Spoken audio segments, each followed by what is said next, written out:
पिंड दे चौहरी ने नाई नूं सुना देता भी सुबह मेरी ना तू यामत करनी है तो कलफ शलफ लानी है जरा ना। नाई नूं सी भी पिंड दे चौहरी दा सुना है तो मैं टाइम नाल पहुंचा। वो सवेरे ना 8 बजे ही उठिया नाई। सर्दियां दे दिहाड़े सन, माड़ी जी लो लगी तो उन्हें दौड़ लाती चौहरी वाल नूं। जदों गया ना तो चौहरी ते चदराणी ना आपस ना छितरो छितरी पूरे जोरां च लगे होण।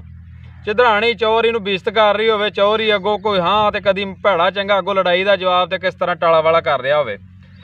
नाई ने बूहे चो वेख्या, उन्हें कहा भी हुण चौहरी लड़न दिया। नाई ना वापस घर चला गया।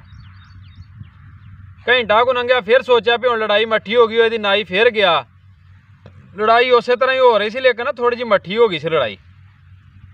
जो 11 को बजे ना नाई ने फिर सोचा भी जे ना गया तो वह ना हो चौहरी मैनू सेब तो ही हटा दे, पिंडों ही कढ़ दे।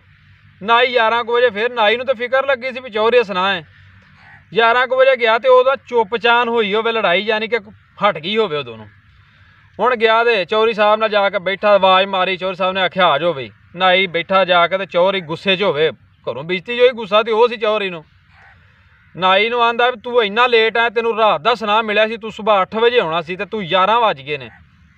आंदा चौहरी साहब तुहानूं की दसां, वो नैन घरों मैं टुरन लगा वा तो वह आंदी सी भी आ बाहर गोहे भेजण ने, बारिश आउण वाली है, छत्त लिपण वाली है, कोठा चोजे दा। वो इस तरह ना घर लड़ाई पा के बैठी सी रंडी रोना। ते